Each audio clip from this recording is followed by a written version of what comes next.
नमस्कार, स्वागत है आपका हमारे विशेष कार्यक्रम राजवाड़ा से रेसिडेंसी में। हमारे साथ मौजूद हैं वरिष्ठ पत्रकार, इंदौर प्रेस क्लब के अध्यक्ष अरविंद तिवारी जी। अरविंद जी, स्वागत है आपका एक बार फिर हमारे इस कार्यक्रम में।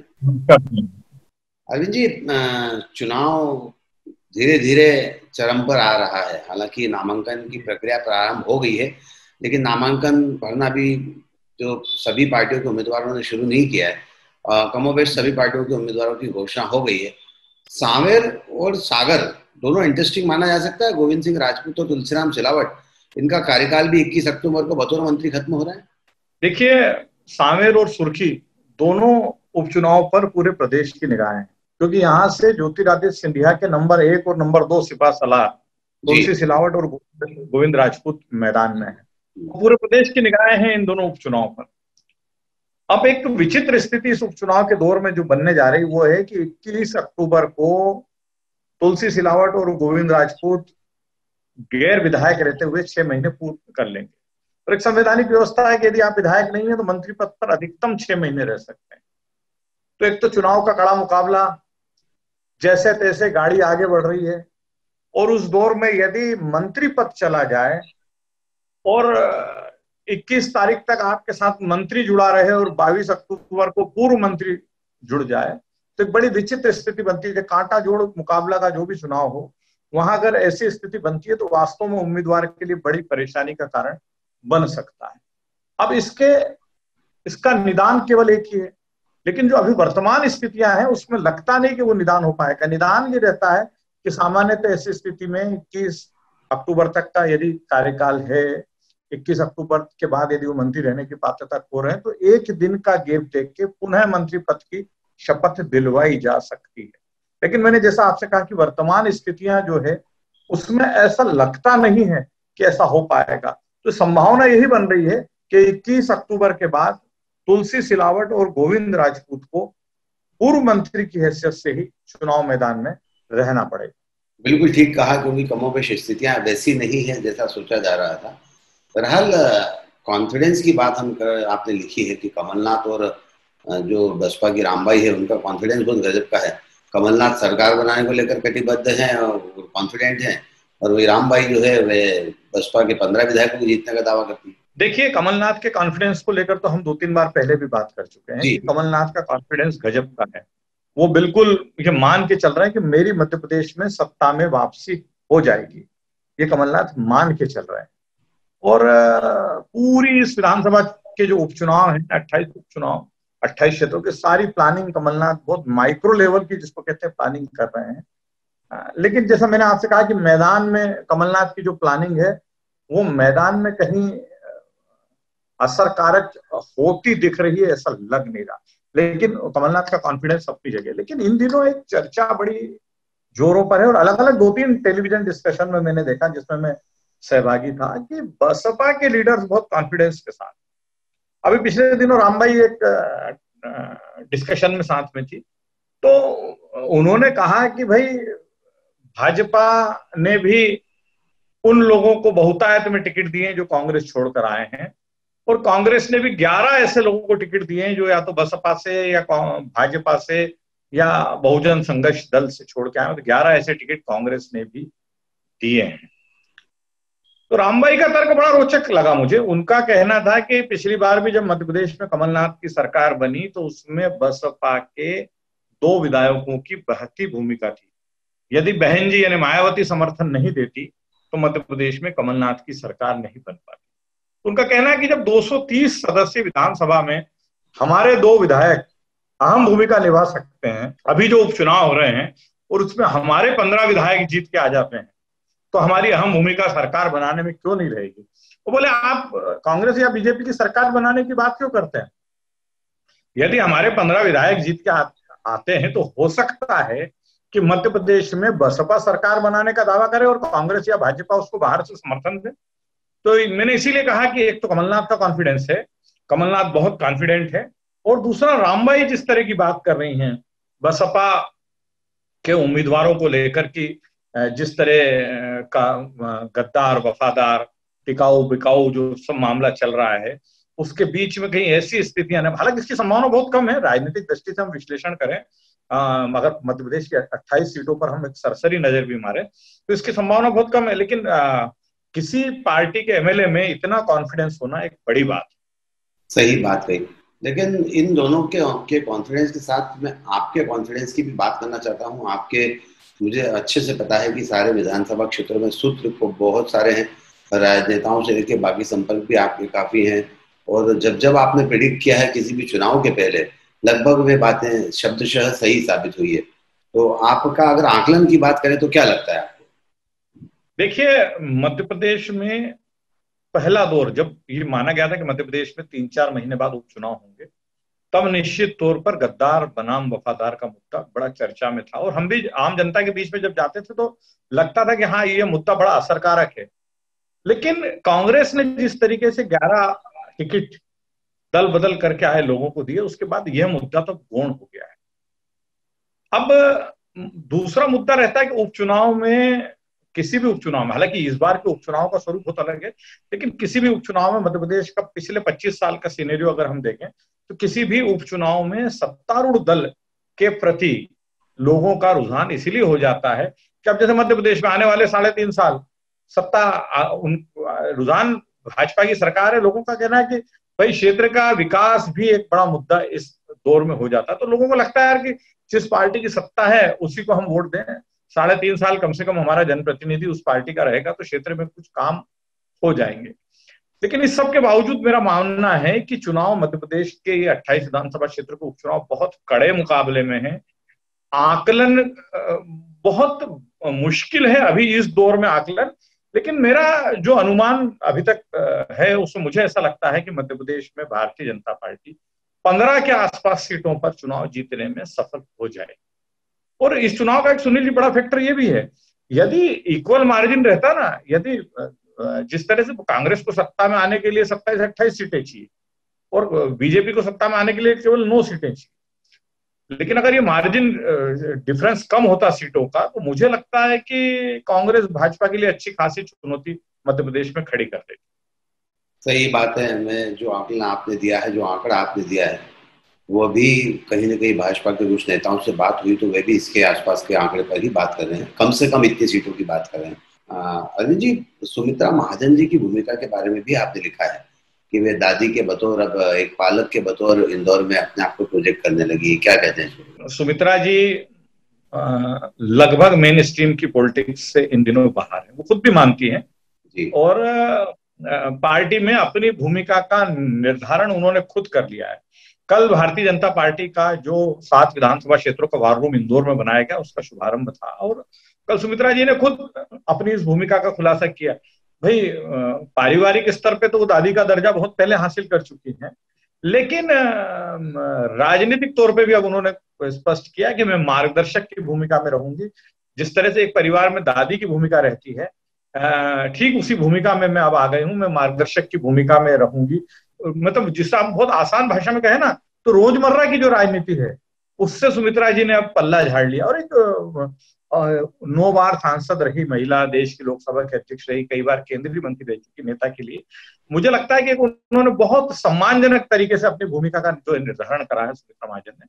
वो आज की जो स्थितियां हैं राजनीति में और जिस तरह से बीजेपी में आप देख रहे हैं कि बिल्कुल स्पष्ट लाइन केंद्रीय नेतृत्व ने खींच दी है कि 50 से 55-60 की उम्र के नेता जो हैं बीजेपी की मुख्य धारा की पॉलिटिक्स कर रहे हैं। तो सुमित्रा जी जैसे वरिष्ठ नेताओं का अपनी भूमिका का निर्धारण खुद कर लेना बड़ी बात। एक और रोचक प्रसंग है कि पार्टी के वरिष्ठ नेता बाबू सिंह रघुवंशी जो अक्सर ट्रबल शूटर की भूमिका में रहते हैं और चुनावों के दौर में उन्हें समन्वयक के तौर पे पार्टी इंदौर में हमेशा मौका देती है, उन्होंने भी कल कहा कि भाई मेरी भूमिका तो जिस तरीके से जामवंती की भूमिका रहती है ठीक उसी तरह की भूमिका मेरी पार्टी में हो गई है। मतलब बाबू सिंह रघुवंशी पार्टी में ट्रबल शूटर की भूमिका में या रणनीतिकार की भूमिका में लंबे समय से रहे, लेकिन कल उन्होंने खुद ये रिवील किया कि भाई अब मेरी भूमिका भी पार्टी में जामवंत की जैसी स्थिति में हो गई है। तो सुमित्रा महाजन भाजपा में अब दादी माँ की भूमिका में आपको दिखेंगी और बाबू सिंह रघुवंशी जो पार्टी के वरिष्ठ नेता हैं वो खुद कह चुके हैं कि जो भूमिका हम अलग अलग स्तर पर जामवंत की देख चुके हैं वही भूमिका बाबू सिंह रघुवंशी। ये जामवंत की भूमिका, ये दादी की भूमिका, क्या लगता है जो पार्टी आला कमान ने कड़ा रुख अख्तियार कर लिया था उम्र दराज नेताओं के लिए, तो वे स्वयं अपनी सम्मानजनक विदाई अपने आपको मुख्य धारा की राजनीति देखिए सुनील जी, स्वाभाविक भी, और मैं इसे बहुत ठीक मानता हूँ कि जो सुमित्रा महाजन जैसा नेता या बाबू सिंह रघुवंशी जैसा नेता, जो जिन्होंने खूब पॉलिटिक्स को एंजॉय किया, जिसको हम कहें, सुमित्रा महाजन, मतलब आप देखिए ना कितना लंबा करियर, और देश में आज भी उनकी एक अपनी अलग आइडेंटिटी है। साफ सुथरी राजनीति, सुचिता वाली राजनीति के लिए एक अलग ही अपनी आइडेंटिटी है। और तो पार्टी के स्तर पे गाइडलाइन तय हो गई, तो फिर क्यों नेताओं को पछड़े में पड़ना चाहिए, उनको उसका अनुसरण करना चाहिए। और ऐसी स्थिति में यदि आप अपनी भूमिका का निर्धारण खुद कर लेते हैं तो एक बहुत सम्मानजनक माना जाएगा ये। खासगी वाला ट्रस्ट का मुद्दा बहुत चर्चा में है अरविंद जी, और यहाँ जो इकबाल अहमद पहले कमिश्नर रहे हैं, उन्होंने एक टिप्पणी भी की थी, उसको लेकर भी आपने लिखा। देखिए, खासगी ट्रस्ट का मामला इंदौर पूरे प्रदेश में चर्चा में हो, जिस तरीके से हाईकोर्ट की डबल बेंच के डिसीजन के बाद मध्य प्रदेश सरकार ने ताबड़तोड़ बैठक बुलाई, ये मामला ईओडब्ल्यू को हैंडओवर किया, और ईओडब्ल्यू ने स्पेशल टीम्स बनाकर जिस तरह की पड़ताल शुरू कर दी है, उसके चलते ये पूरा मामला बहुत चर्चा में। अरबों की संपत्ति है खासगी ट्रस्ट की, मध्य प्रदेश ही नहीं, देश के अनेक राज्यों में, और बहुत बेशकीमती संपत्ति। मुझे अच्छे से ध्यान है कि 1997-98 के दौर में जब इकबाल अहमद इंदौर के संभाग आयुक्त थे, तो उन्होंने मध्य प्रदेश सरकार को एक पत्र लिखा था, और उन्होंने कहा था बहुत स्पष्ट शब्दों में कहा था कि इंदौर के जो संभाग आयुक्त हैं उनकी खासगी ट्रस्ट में कोई भागीदारी नहीं होना चाहिए। संभाग आयुक्त अपनी भूमिका का निर्वहन करे, खासगी ट्रस्ट अपनी भूमिका का निर्वहन करे। और मुझे लगता है कि इकबाल अहमद जो कानून के बड़े जानकार हैं, उन्होंने ये इस मकसद से कहा था कि यदि खासगी ट्रस्ट में इंदौर के संभाग आयुक्त का इन्वॉल्वमेंट हो जाएगा, तो जो चेक एंड बैलेंस की स्थिति है, अगर संभाग आयुक्त आज खासगी ट्रस्ट में नहीं रहते, इकबाल अहमद की बात मान ली जाती, तो खासगी ट्रस्ट के जो प्रस्ताव संभाग आयुक्त के पास आते, उस पर वो एक निष्पक्ष नजरिए से अपनी टिप्पणी दे पाते, निष्पक्ष नजरिए से देख पाते। अब एक तरफ तो आपने संभाग आयुक्त को खासगी ट्रस्ट में प्रतिनिधि बना रखा है, तो खासगी ट्रस्ट के प्रतिनिधियों के साथ बैठकर वो निर्णय लेते हैं, और फिर उसके बाद संभाग आयुक्त की हैसियत से उसे राज्य सरकार के पास आगे बढ़ाते, तो एक बड़ी विचित्र भूमिका हो जाती। तो मुझे लगता है कि इकबाल अहमद ने जो पत्र उस समय सरकार को लिखा था, उस पर सरकार यदि निर्णय ले लेती और संभाग आयुक्त को खासगी ट्रस्ट से बाहर रखती, तो आज कई अधिकारियों पे जो उंगली उठ रही है, वो मुझे लगता है कि उंगली नहीं उठती, और अगर वो ट्रस्ट के निर्णय में भागीदार नहीं रहते तो बहुत निष्पक्षता के साथ अपनी राय से सरकार को अवगत भी करवा पाते। रिटायर हो चुके हैं महेश चंद्र चौधरी, जनक कुमार जैन, एमबी ओझा को लेकर भी आपने लिखा है कि कहीं ना कहीं ये विस्थापन की बाट जो रहे हैं, आईएएस ऑफिसर हैं ये लोग। देखिए, ये सब महेश चंद्र चौधरी हो, जेके जैन हो, जो दोनों सेवानिवृत्त हो चुके हैं, और एमबी ओझा जो इसी महीने के अंत में सेवानिवृत्त होंगे, ये राज्य प्रशासनिक सेवा के बहुत ही धुरंधर अफसर हैं, और इन्होंने भारतीय प्रशासनिक सेवा में आने के बाद भी अनेक महत्वपूर्ण पदों पर पदस्थ रहे हैं। महेश चंद्र चौधरी और जेके जैन तो सेवानिवृत्त हो गए हैं, और एमबी ओझा निकट भविष्य में होने वाले हैं।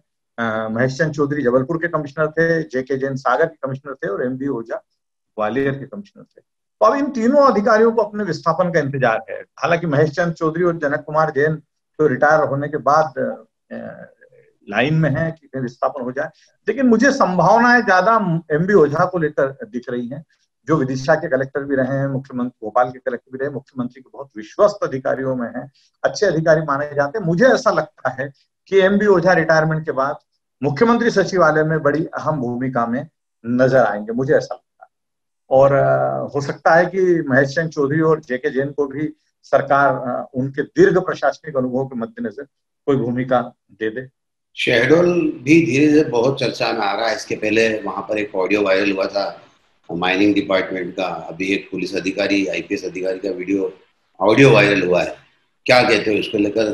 जो ऑडियो वायरल हुआ उसमें परेशानी बढ़ सकती है? देखिए, बहुत ही दुर्भाग्यपूर्ण स्थिति है कि एक एडीजी स्तर के अधिकारी को एक कबाड़े का कारोबार करने वाला व्यक्ति खुली चुनौती दे, और जिन शब्दों का उपयोग वो कबाड़ी कर रहा है, वो मुझे लगता है कि बहुत ही अप्रिय स्थिति है किसी भी प्रशासनिक अधिकारी या पुलिस अधिकारी के लिए।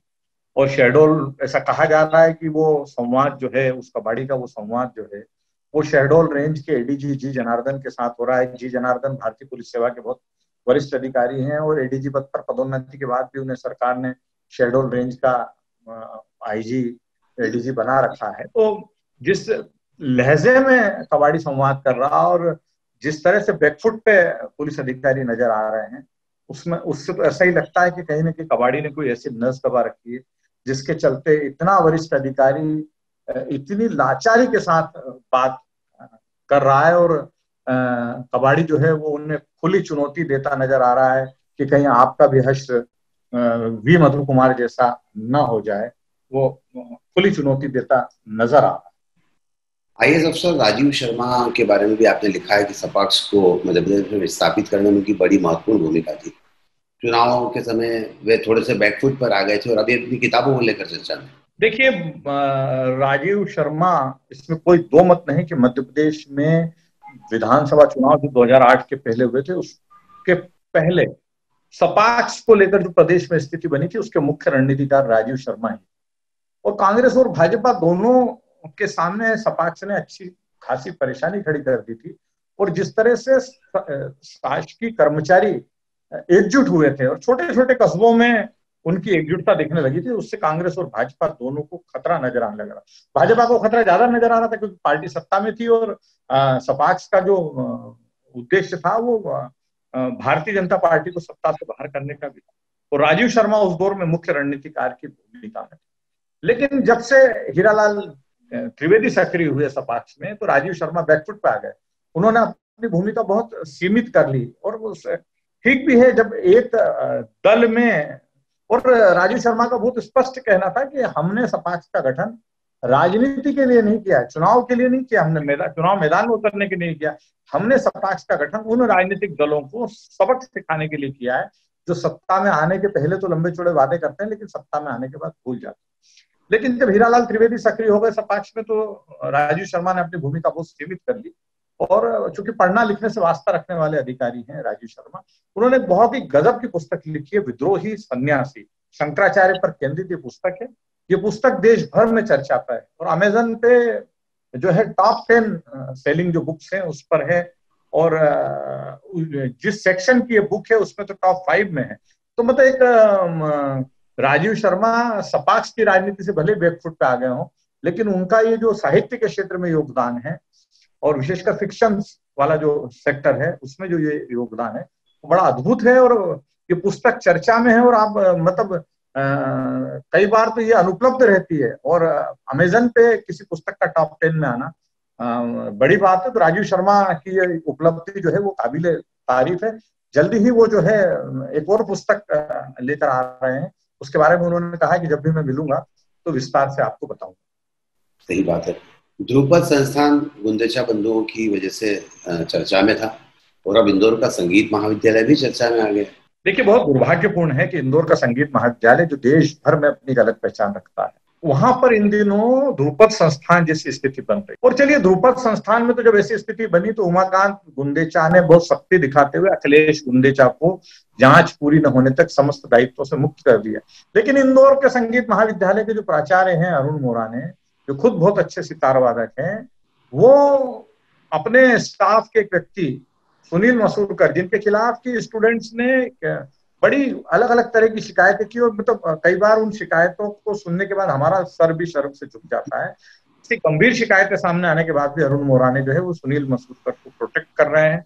हालात यहाँ तक हो चुके हैं कि जब छात्रों ने विद्रोह कर दिया और विशेषकर छात्राएं मुखर हुई, तो सुनील मसूरकर ने एक माफीनामा लिखा। माफीनामा पे भी जब छात्राएं संतुष्ट नहीं हुई तो उस पर 5 पंचों की साइन हुई।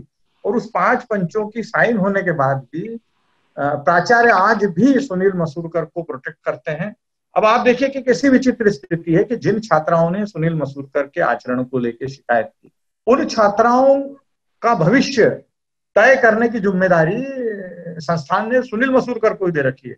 इंटरनल के रूप में वही छात्राओं की परीक्षा लेंगे, इन्हीं छात्रों की परीक्षा लेंगे। तो एक बड़ी विचित्र स्थिति, और समझ में नहीं आ रहा कि अरुण मोराना जैसा गंभीर व्यक्ति आखिर इस मामले में इतनी लापरवाही क्यों बरत रहा है। जबलपुर, बालाघाट, होशंगाबाद में डीआईजी पद के पद खाली पड़े हुए हैं। इंदौर और महिला अपराध में भी डीआईजी का पद खाली रखा हुआ है। जी, वही बड़ी हैरत की बात मानी जा रही है कि पुलिस मुख्यालय में डीआईजी रैंक के अफसरों की भरमार है, लेकिन कई रेंज, 4 रेंज जो हैं वो अभी खाली पड़े हुए हैं। वहाँ डीआईजी रेंज के अफसरों की जरूरत है। इसी तरह इंदौर, भोपाल, रीवा में महिला अपराध में डीआईजी रेंज के अधिकारियों की पदस्थापना होना बाकी है। तो आखिर चर्चा का विषय कि आखिर ऐसा क्यों हो रहा है कि पुलिस मुख्यालय में तो अफसरों की भरमार है और फील्ड के लिए अफसर मिल नहीं रहे। अभी परिवहन मंत्री जो है गोविंद सिंह राजपूत, उनके जो ओएसडी रहे उनकी कोरोना से डेथ हुई, उनको ढूंढने में भी उनको काफी समय लगा था। देखिए, नीलकंठ खर्चे को अपने स्टाफ में लाने के लिए गोविंद राजपूत ने काफी मशक्कत की थी और उसका आशय भी मैंने आपको बताया था कि वो कोई एक ऐसा व्यक्ति जानते थे जो परिवहन विभाग के कामकाज को अच्छी तरह से जानता समझता हो।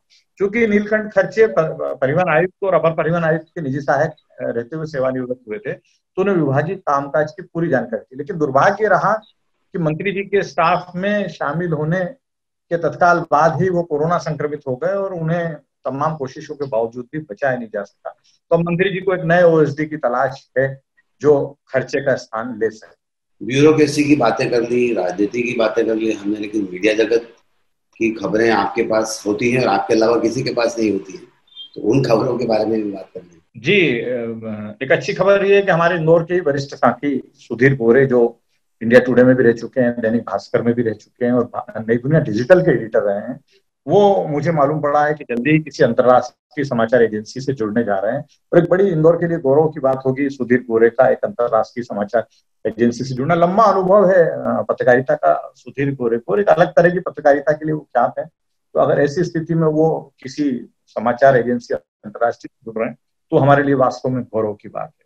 नई दुनिया में इन दिनों बड़ी उठापटक कर रही जागरण समूह है नई दुनिया नव दुनिया में, और पिछले दिनों वहां के साथी कामकाज छोड़कर और नीचे आ गए थे। उन्होंने कहा था कि जिस तरह से हमारे साथियों को नौकरी से बेदखल किया जा रहा है, हमारे साथ भी कभी भी कुछ भी हो सकता है। तो उस समय नई दुनिया के सीईओ संजय गुप्ता ने ये कहा था कि वास्तव में बड़ी अस्थिरता की स्थिति, और पता नहीं 2 महीने बाद मैं भी यहाँ रहूं या नहीं रहूं, लेकिन ऐसा माना जा रहा है कि संजय शुक्ला ने अपने स्टाफ को भरमाने के लिए, उन्हें झूठी दिलासा देने के लिए इस तरह की बात कही है। लेकिन नई दुनिया में इन दिनों बड़ी चर्चा ये है कि छोटे वेतन वाले कर्मचारी प्रताड़ित किए जा रहे हैं और बड़े वेतन वाले मठाधीश जो हैं, जो रिजल्ट नहीं दे पा रहे हैं, उसके बाद भी वो बरकरार है। नई दुनिया में ही कुछ बदलाव और हुए हैं। रोमनी घोष जो इंदौर में सिटी को कोऑर्डिनेट करती थी, उन्हें अब इंदौर में ही जो है वो स्टेट को कोऑर्डिनेट करने की जिम्मेदारी सौंपी गई है। और इंदौर में जो स्टेट को कोऑर्डिनेट करते थे मोहम्मद रफीक, उन्हें भोपाल में जो है नई दुनिया के स्टेट ब्यूरो में विशेष संवाददाता बनाया गया है। नई दुनिया के स्टेट ब्यूरो से एक वरिष्ठ साथी रविंद्र कैलासिया ने संस्थान को अलविदा कह दिया है। एक अच्छी खबर इंदौर से सुमेधा पुराणिक को लेकर भी है। नई दुनिया में लंबे समय तक रिपोर्टर रही, बहुत अच्छी मैदानी रिपोर्टर थी और हेल्थ और एजुकेशन बीट को उनकी अच्छी पकड़ मानी जाती थी।